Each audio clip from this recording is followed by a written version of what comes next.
In this video, Jim Cramer discusses the upcoming market week, focusing on key earnings reports, potential Fed rate cuts, and the impact of the elections on the market. Cramer believes rate cuts could stimulate a sluggish economy, impacting market sentiment positively. This is crucial amid concerns over a political economic slowdown. Companies like Amazon and Apple show contrasting performance, highlighting the need for investors to focus on individual narratives and fundamentals rather than broad trends. Cramer encourages buying opportunities in stocks like Nvidia and Constellation Energy, indicating potential for growth despite market volatility. Every single one of those stocks. There's a reason why we have a whole team. Otherwise, I would have gone nuts years ago, as opposed to just this week. Now, I remain steadfast that every one of these names, including Apple, is good enough to own. Apple's the only one that's too expensive. They can't exceed the projections for the current quarter. But the adjustment for Apple's disappointing outlook has now been made. I bet the stock settles between 210 and 220 next week, and I will be pounding the table. The others can be bought at these levels now that they've all come down, except from the highs, except for maybe Amazon. I mean, Amazon was at 161 when I pounded the table last time. It's going up all the way to 197. Wasn't it easier to buy in the 160s? No, because people thought it was going to the 140s. Now, with that out of the way, let's go to the game plan. We have still one more bombardment of earnings, but I want to start the game plan in the middle of the week. Oh, look at this. It's on Thursday. That's an odd thing. Arguably more important than the stock market is the federal open market. I mean, for the stock market, then the election is the Federal Open Market Committee meeting. And why is this? Well, this is so important because bonds keep going the wrong way. For instance, today we got this incredibly weak non-farm payroll report. It was distorted by hurricanes and labor strikes. But at first, the bond market reacted positively. Interest rates came down. I thought that was going to be terrific. But then bond sellers came back with a vengeance, and long rates screamed higher, reaching their highest level since early July. In my opinion, the Fed needs to cut rates again. In the last couple of weeks, we've heard from too many businesses that have made it clear that we have a real slowdown on our hands. The economy's a little shaky.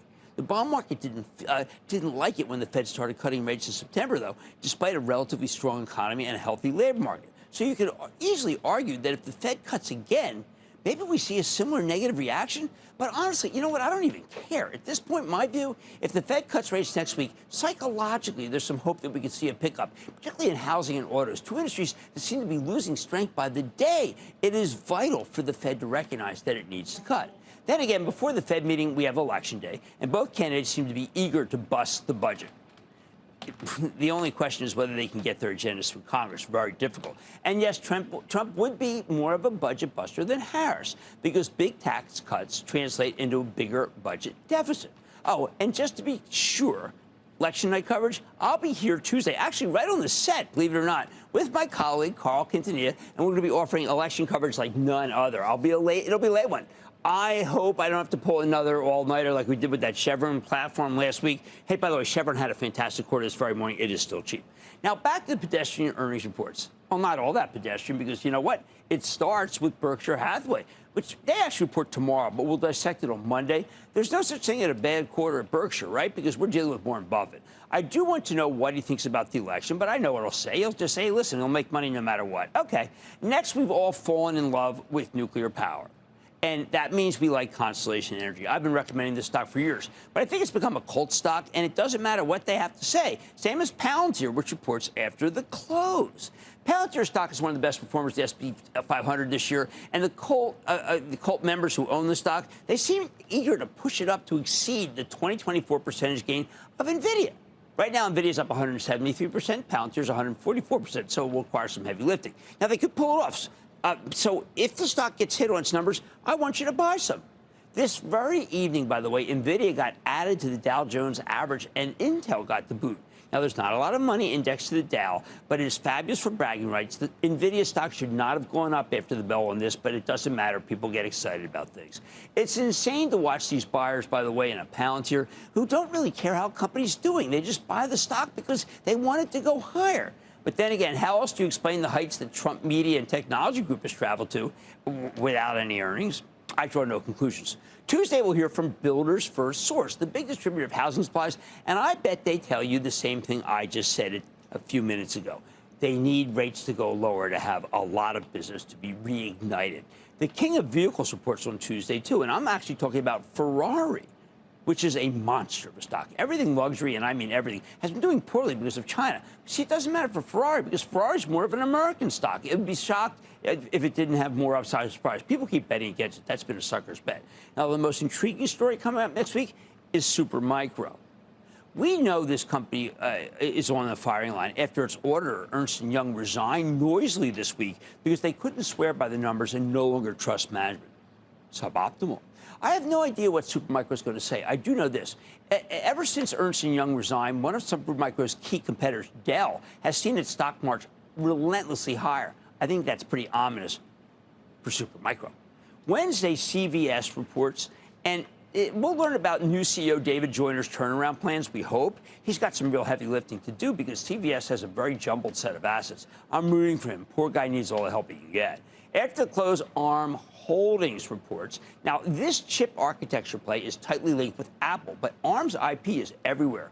I think it prints an excellent number, but you know what? That might not matter to this particular stock market if it's in a bad mood day, because the semis have suddenly become mood dependent, not earnings dependent. We also want to know about ARM's lawsuit with Qualcomm. Seems very nasty. Hey, speak of the devil. Qualcomm reports at the same time. Now, there have been stories floated about how CEO Cristiano Amon has been interested in buying Intel. They want to buy him. I think he has to move fast because after the quarter Intel reported yesterday, that stock's going higher, regardless of whether it's been booted from the Dow like it was this evening. Qualcomm itself is quite charmed. It tends not to go down on weak numbers, and it soars on strong ones. Wow, that's a very good risk-reward, isn't it? The best networking story to own out here is Arista. That's right. It's a hyperscaler helper. And it makes network switching equipment that's ubiquitous in the data center. It reports after the close Thursday, and it is a buy. DraftKings also reports after the bell. And, you might be shocked to find out that there's gambling going on here. I think it's a terrific story and a very good investment. Now, we get results from Cloudflare, too. This is a network security play we've had on quite a bit. I think it's got a great setup. Pinterest reports, and it's coming on the heels of an amazing quarter from Reddit. Maybe there's new money coming toward Pinterest, too. These are affiliate plays that are, I think, have a great niche market for advertisers trying to reach hard-to-get people. And Affirm drops its numbers, too. And we know this buy now, pay later enabler has been crushing it. Stock's been almost straight up since it reported last time. Finally, on Friday, here's a company I haven't talked about in maybe 30 years. We hear from Fluor. I'm not kidding, 30 years. It's an engineering and construction company that I'm actually starting to hear good things about.